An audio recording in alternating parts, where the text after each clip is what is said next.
شکریہ جناب اسپیکر. سب سے پہلے تو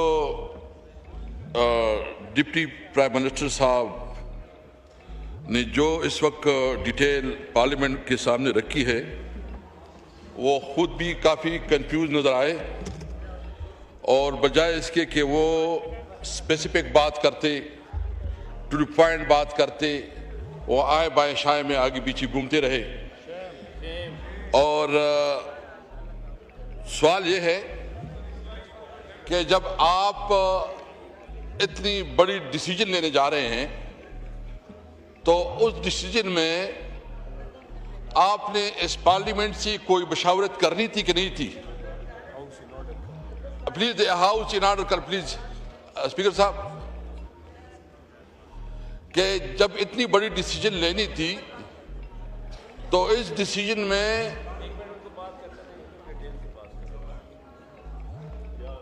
جی اسد صاحب. جی دوسری بات یہ کہ چاہیے تو یہ کہ جب آپ اتنی ایک بڑی ڈیسیجن لینے جا رہے ہیں تو یہ پارلیمنٹ پارم 47 کی صحیح، لیکن جو کچھ بھی ہے آپ اس پارلیمنٹ سے تجاویز لیتی. میرے خیال میں آپ نے تو شاید اپنے جو آپ کے پارٹنرز ہیں، آپ کے جو کولیگز ہیں، اس سے بھی مشاورت نہیں کی، اور اکیلے جا کے بغیر کوئی پاکستانی قوم سے پارلیمنٹ سے کنسلٹیشن کی بڑی بڑی ڈیسیجن لے لی.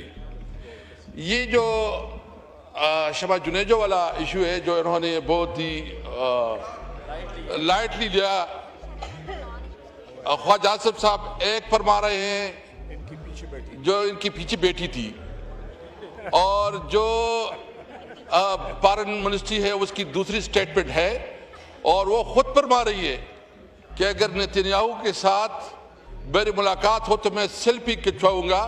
تو وہاں سے شکوک و شبہات شروع ہو گئے، اور وہ کہہ رہی ہے کہ میں پرائم منسٹر کی سپیچ رائٹر ہوں.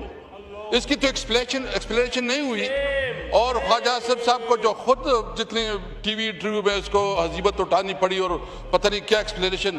میں پوچھنا چاہتا ہوں کہ اس قسم کے خاتون کیا اتنی سنجیدہ اور سیریس ڈیلیگیشن میں وہ کس طرح گئی، کس کے حکم پہ گئی، اور اس کی کون اس کو لے کے گیا، اور کون اس کے رسپانسبل ہے؟ اس کی پراپر انکوائری ہونی چاہیے.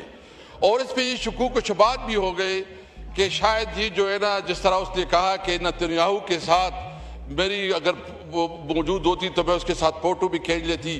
تو اس سے شکوک و شبہات ہوتی ہے کہ دال میں کچھ کالا کالا ہے. پوری دال ہی کالی ہے. جناب اسپیکر، ہم سب کو پتہ ہے کہ اس وقت جو فلسطین میں جنوسائیڈ ہو رہا ہے، 60,000 سے زیادہ مرد، خواتین، بچے شہید ہو چکے ہیں. گھر، اسپتال، سکول، پورا نظام، انفراسٹرکچر تباہ برباد ہو چکا ہے. یہ بدترین جنوسائیڈ ہے، اور دنیا کی تاریخ میں اس قسم کا ظلم اور بربریت کا تصور نہیں ہوتا.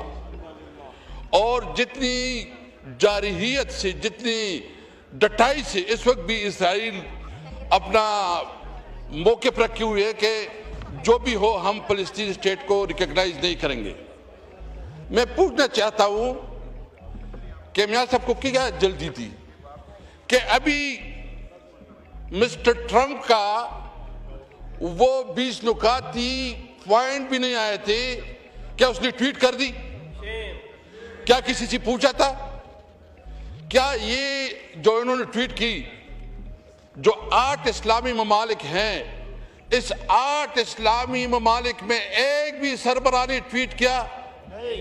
ہم تو خوشامد میں اس حد تک گر گئے کہ شاید مطلب ہم کیا کہہ سکتے ہیں کہ ہمارے پرائم منسٹر نے تو پاکستانیوں کی شرم سے جھکا دیے ہیں. مطلب اتنا آپ اپنے خوشامد میں آگے جاتے ہیں، اور دوسروں کی جو ہے نا جس طرح آپ لیسی کرتے ہیں، اور پھر جو ہے نا وہ اس کا ابھی ٹویٹ بھی نہیں آیا، وہ ابھی اس کے پوائنٹ بھی نہیں آئے، اور آپ نے اس کو ٹویٹ کر کے پاکستانیوں کے ساتھ ظلم کیا ہے، پاکستانیوں کے جذبات کو آپ نے مجروح کیا ہے.